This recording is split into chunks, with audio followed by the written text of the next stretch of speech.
জানিয়ে দেব এই মুহূর্তে হাতে পাওয়া সর্বশেষ গুরুত্বপূর্ণ আপডেট বাংলা সংবাদ। শুরুতেই থাকছে খালেদা জিয়াকে ১২ বছর সেনাবাহিনী থেকে দূরে রাখা হয়েছিল। বিএনপির মহাসচিব মির্জা ফখরুল ইসলাম আলমগীর বলেছেন, খালেদা জিয়া তার জীবনের বড় সময়টা দিয়েছেন দেশের গণতন্ত্র সার্বভৌমত্বের জন্য। তবু পরিকল্পিতভাবে তাকে ১২ বছর দেশের সবচেয়ে দেশপ্রেমিক বাহিনী সেনাবাহিনী থেকে দূরে সরিয়ে রাখা হয়েছে। এবারে জানাবো রাজপথে পরিকল্পিত নৈরাজ্য, হাসিনার ষড়যন্ত্রে একের পর এক অস্থিরতার চেষ্টা। অবৈধভাবে গড়ে ওঠা ব্যাটারি চালিত অটোরিকশার গ্যারেজগুলো বুলডোজার দিয়ে গুড়িয়ে দেওয়ার দাবি স্থানীয়দের। গোয়েন্দা সংস্থাগুলোর দায়িত্বশীলরা ঠিকমতো কাজ করছেন কিনা তা নিয়ে যানজটে ভোগান্তিতে পড়া মানুষের মনে সন্দেহের উদ্বেগ বাড়ছে। সেনাবাহিনীর সঙ্গে স্থানীয় মানুষ, দোকানি, পথচারীরা, সিএনজি বাসের চালক, হেলপাররাও রিকশা চালকদের ধাওয়া দেয়। প্রিয় দর্শক, শেখ হাসিনার অপতৎপরতা নিয়ে একটি বিস্তারিত প্রতিবেদন থাকছে এই নিউজের সঙ্গেই থাকুন।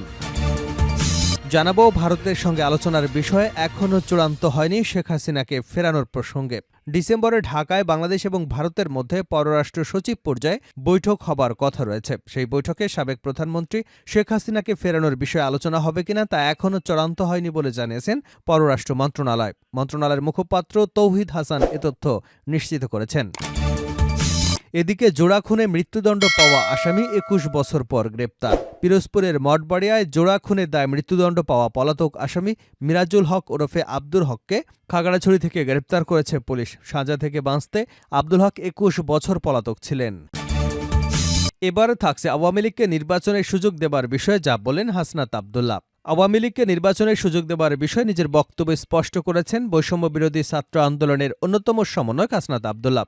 রাতে সামাজিক যোগাযোগ মাধ্যম ফেসবুকে একটি পোস্টের মাধ্যমে নিজের অবস্থান নিশ্চিত করেছেন তিনি। ফেসবুক পোস্টে তিনি লিখেন, বিচার নিশ্চিতের পূর্বে আওয়ামী লীগের রাজনৈতিক কর্মকাণ্ড এবং নির্বাচনের সুযোগ দেওয়া মানে ২৪-এর গণঅভ্যুত্থানের শহীদদের রক্তের সঙ্গে গাদ্দারি করা। এদিকে ডক্টর মোহাম্মদ ইউনূস বলেছেন, ক্ষমতায় থাকাকালীন আওয়ামী লীগ যেসব গণহত্যা, ক্ষমতার অপব্যবহার করেছে সেগুলোর বিচার শেষ হলেই দলটিকে নির্বাচন করতে দেওয়া হবে। তিনি বলেন, আওয়ামী লীগে যারা হত্যা, ক্ষমতার অপব্যবহারের সঙ্গে জড়িত, যখন তাদের বিচার সম্পূর্ণ হবে তখনই কেবল দলটিকে নির্বাচনে স্বাগত জানানো হবে। এবং সর্বশেষ জানাবো আন্তর্জাতিক সংবাদ। আলহামদুলিল্লাহ, নেদারল্যান্ডসে গেলেই গ্রেপ্তার করা হবে বেঞ্জামিন নেতানিয়াহুকে। ইসরায়েলের প্রধানমন্ত্রী বেনিয়ামিন নেতানিয়াহুর বিরুদ্ধে গ্রেপ্তারি পরোয়ানা জারি করেছে আন্তর্জাতিক অপরাধ আদালত। এই সিদ্ধান্তকে স্বাগত জানিয়ে নেদারল্যান্ডসের পররাষ্ট্রমন্ত্রী বলেছেন, নেতানিয়াহুকে নেদারল্যান্ডসের মাটিতে পা রাখলেই তাকে গ্রেপ্তার করা হবে, এ বিষয়ে কোনো ছাড় নেই। এতক্ষণ শিরোনাম শুনছিলেন, এবার বিস্তারিত। প্রিয় দর্শক, আপনি যদি এই চ্যানেলে নতুন হয়ে থাকেন, ভিডিওটি দেখতে দেখতে চ্যানেলটি সাবস্ক্রাইব করে আমাদের সঙ্গে থাকুন। আর এই ভিডিও সম্পর্কে আপনি আপনার মূল্যবান মতামতটি কমেন্ট বক্সে জানিয়ে দিন। আর হ্যাঁ প্রিয় দর্শক, জানিয়ে দিন ভিডিওটি কোথা থেকে দেখছেন। বেগম খালেদা জিয়াকে ১২ বছর সেনাবাহিনী থেকে দূরে রাখা হয়েছিল মির্জা ফখরুল। বিএনপির মহাসচিব মির্জা ফখরুল ইসলাম আলমগীর বলেছেন, খালেদা জিয়া তার জীবনের বড় একটা সময় দিয়েছেন দেশের গণতন্ত্র ও সার্বভৌমত্বের জন্য। তবু পরিকল্পিতভাবে তাকে ১২ বছর দেশের সবচেয়ে দেশপ্রেমিক সেনাবাহিনীর থেকে দূরে সরিয়ে রাখা হয়েছে। বিকেলে সেনাকুঞ্জে অনুষ্ঠান স্থলে সাংবাদিকদের সঙ্গে আলাপকালে এসব কথা বলেন ফখরুল। তিনি বলেন, আজ সশস্ত্র বাহিনী, এয়ার চিফ, নেভাল চিফকে ধন্যবাদ জানাতে চাই, বিশেষ করে আমাদের প্রধান উপদেষ্টা ডক্টর মোহাম্মদ ইউনূস যে সম্মান ম্যাডামকে দেখিয়েছেন তাতে আমরা যেমন কৃতজ্ঞ তেমনি গোটা জাতি আনন্দিত হয়েছে। ২০১০ সালের ১৩ই নভেম্বর খালেদা জিয়াকে সপরিবারে ঢাকা সেনানিবাসের শহীদ মইনুল রোডের বাড়ি থেকে বের করে দিয়েছিল আওয়ামী লীগ সরকার। আর সেই সেনানিবাসে নিকুঞ্জে আমন্ত্রণ পেয়েছেন তিনি। ২০১৮ সালের পরেই প্রথম বিএনপি চেয়ারপারসন প্রকাশ্যে কোনো কর্মসূচিতে অংশ নিলেন। এর আগে তিনি ২০১৮ সালের ৫ই ফেব্রুয়ারি সবশেষ সিলেট সফর করেন। এছাড়া ২০১২ সালে শেষবার সশস্ত্র বাহিনী দিবস উপলক্ষে সেনাকুঞ্জে অনুষ্ঠানে অংশ নিয়েছিলেন সাবেক এই প্রধানমন্ত্রী বেগম খালেদা জিয়া। রাজপথে পরিকল্পিত নৈরাজ্য, অবৈধভাবে গড়ে ওঠা ব্যাটারি চালিত অটোরিকশা গ্যারেজগুলো বুলডোজার দিয়ে গুড়িয়ে দেওয়ার দাবি স্থানীয়দের। গোয়েন্দা সংস্থার দায়িত্বশীলরা ঠিকমতো কাজ করছেন কিনা তা নিয়ে যানজটে ভোগান্তিতে পড়া মানুষের মধ্যে সন্দেহ। সেনাবাহিনীর সঙ্গে স্থানীয় মানুষ, দোকানি, পথচারী, সিএনজি বাসের চালক, হেলপারদের, রিকশা চালকদের ধাওয়া করে। হরিসাধন দাস গুপ্ত পরিচালিত একই অঙ্গে এতরূপ সিনেমা মুক্তি পেয়েছিল ১৯৬৫ সালে। প্রায় ৬০ বছর পর ভারতে নরেন্দ্র মোদী প্রযোজিত, শেখ হাসিনা পরিচালিত একই অঙ্গে এতরূপ এর আবির্ভাব ঘটেছে বাংলাদেশে। গত ৫ই অগস্ট পদত্যাগ করে ভারতে পালিয়ে যাবার পর দিল্লিতে বসে মাদার অফ মাফিয়া হাসিনা বাংলাদেশের বিশৃঙ্খলা সৃষ্টির লক্ষ্যে একের পর এক রূপ ধারণ করে আবির্ভূত হচ্ছেন। উদ্দেশ্য অন্তর্বর্তী সরকারকে ব্যর্থ করা এবং আন্তর্জাতিক অঙ্গনে বাংলাদেশের ইমেজ ক্ষুণ্ণ করা। কখনো টেলিফোনে দেশবিরোধী ষড়যন্ত্রের নির্দেশনা দিচ্ছেন, সোশ্যাল মিডিয়ায় ভাইরাল করছেন, কখনো ভিন্ন পন্থা অবলম্বন করে দেশের বিরুদ্ধে অবস্থান নিচ্ছেন। বাংলাদেশের জনগণের উপর প্রতিশোধ নিতেই হাসিনা এখন মরিয়া হয়ে উঠেছে। 15 বছর ধরে পোষ্য অলিগার্কদের ব্যবহার করে পলাতক হাসিনা ঢাকার রাজপথে নৈরাজ্য সৃষ্টির চেষ্টা করছে। বহুরূপী ডাইনির মতো কখনো গার্মেন্টসে, কখনো পাহাড়ে, কখনো বা প্রশাসনের কর্মচারীদের দাবি দেওয়া, কখনো আনসারদের দিয়ে, কখনো সংখ্যালঘু ইস্যু তুলে বিশৃঙ্খলা সৃষ্টির পায়তারা করছে। সর্বশেষ শেখ হাসিনা পরিচালিত পরিকল্পিত নৈরাজ্য সৃষ্টির চেষ্টা সিনেমা হচ্ছে রাজপথে ব্যাটারি চালিত রিকশা চালকদের অবরোধে নামানো। লাঠি হাতে গতকালও ঢাকার কয়েকটি সড়কে রেলপথ অবরোধ করেছিল ব্যাটারি চালিত রিকশা চালকরা। হাসিনার পোষ্য ব্যাটারি চালিত অটোরিকশার গ্যারেজ মালিকরাই মূলত রিকশা চালকদের নামিয়েছিল। অভিযোগ রয়েছে আওয়ামী লীগের রাজনীতির সঙ্গে জড়িত কিছু ব্যবসায়ী এবং স্থানীয় পর্যায়ের কিছু নেতা পর্দার আড়ালে থেকে ব্যাটারি চালিত রিকশা চালকদের আন্দোলনের অর্থের যোগান দিচ্ছে। রামপুরায় রাস্তা অবরোধে নেমেছিল এমন দুজন ব্যাটারি চালিত রিকশা চালক জানান, তারা ব্যাটারি চালিত রিকশা বন্ধ হলে প্যাডেল চালিত রিকশা চালাবেন, কিন্তু ব্যাটারি চালিত রিকশা বন্ধ হলে গ্যারেজ মালিকরা বিপুল অঙ্কের টাকার ক্ষতির মুখে পড়বেন। সে কারণে গ্যারেজের মালিকরা 1000 টাকা করে দিয়ে তাদের রাস্তা অবরোধে নামিয়েছেন। গতকাল রাস্তা অবরোধ করা ব্যাটারি চালিত রিকশা চালকদের সেনাবাহিনীর সদস্যরা ধাওয়া করে সরিয়ে দিয়েছেন। এ সময় সেনাবাহিনীর সঙ্গে ভুক্তভোগী স্থানীয় জনতাও ছিলেন। অবরোধকারীদের রাস্তা থেকে সরিয়ে দিলেও কিন্তু ভুক্তভোগীদের প্রশ্ন, একের পর এক এমন ঘটনা কেন ঘটছে? সবাই জানেন এখনও পুলিশ প্রশাসন অন্তর্বর্তী সরকারের পক্ষে পুরোপুরি সক্রিয় হয়নি। সরকারের গোয়েন্দা সংস্থাগুলো কি সঠিকভাবে দায়িত্ব পালন করছে না?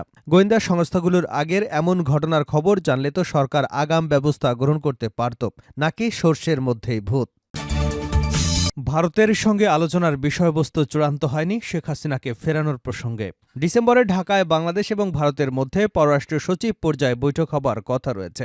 সেই বৈঠকে সাবেক প্রধানমন্ত্রী শেখ হাসিনাকে ফেরানোর বিষয়ে আলোচনা হবে কিনা তা এখনও চূড়ান্ত হয়নি বলে জানিয়েছে পররাষ্ট্র মন্ত্রণালয়। বৃহস্পতিবার মন্ত্রণালয়ের মুখপাত্র তৌহিদ হোসেন এ তথ্য নিশ্চিত করেছেন। তিনি বলেন, শেখ হাসিনাকে দিল্লি থেকে ফেরানোর উদ্যোগ নিতে এখনও আনুষ্ঠানিকভাবে কোনো নির্দেশনা আসেনি। তবে ডিসেম্বরে সচিব পর্যায়ের বৈঠকে এই প্রসঙ্গটি উঠতে পারে। তাছাড়া এই বৈঠকের মধ্য দিয়ে দুদেশের সম্পর্কের গতিশীলতা আসবে বলে আশাবাদ ব্যক্ত করেন তিনি। ভারতীয় গণমাধ্যম বাংলাদেশ নিয়ে অপপ্রচার প্রসঙ্গে তিনি বলেন, বিষয়টি কোনোভাবেই কাম্য নয়। এ বিষয়ে দেশটির দূতাবাসকে জানানো হয়েছে। পররাষ্ট্র মন্ত্রণালয়ের এই মুখপাত্র আরও বলেন, আগামী 24শে নভেম্বর ঢাকায় বেলজিয়ামের সঙ্গে দ্বিপাক্ষিক সংলাপ অনুষ্ঠিত হবে। তাছাড়া আগামী 25 থেকে 28শে নভেম্বর আন্তর্জাতিক অপরাধ আদালতের চিফ প্রসিকিউটর করিম এ খান বাংলাদেশে সফর করবেন। পাকিস্তান ঢাকা থেকে করাচি সরাসরি ফ্লাইটের অনুরোধ করেছে বলে জানিয়েছেন তিনি। বেসামরিক বিমান চলাচল কর্তৃপক্ষ এ বিষয়টি খতিয়ে দেখছে। জোড়া খুনে মৃত্যুদণ্ড পাওয়া আসামি 21 বছর পর গ্রেপ্তার। পিরোজপুরের মঠবাড়িয়ায় জোড়া খুনের দায়ে মৃত্যুদণ্ড পাওয়া পলাতক আসামি মিরাজুল হক ওরফে আব্দুল হককে খাগড়াছড়ি থেকে গ্রেপ্তার করেছে পুলিশ। সাজা থেকে বাঁচতে আব্দুল হক 21 বছর পলাতক ছিলেন। শুক্রবার ভোরে খাগড়াছড়ি জেলার গুইমারা থেকে তাকে গ্রেপ্তার করা হয়। মঠবাড়িয়া থানার ভারপ্রাপ্ত কর্মকর্তা আব্দুল আল মামুন বিষয়টি নিশ্চিত করেছেন। গ্রেপ্তার হওয়া আব্দুল হক মঠবাড়িয়া উপজেলার উত্তর মিঠাখালী এলাকার মৃত জাবেদ আলীর ছেলে। থানা সূত্রে জানা যায়, আব্দুল হক 2023 সালের মঠবাড়িয়ায় তার ছোট স্ত্রী এবং নিজের মেয়েকে হত্যা করে পালিয়ে যায়। আদালতে মামলা হলে দণ্ডবিধি 302 ধারায় অভিযোগ প্রমাণিত হলে তাকে মৃত্যুদণ্ডের আদেশসহ 50,000 টাকা জরিমানা করেন আদালত।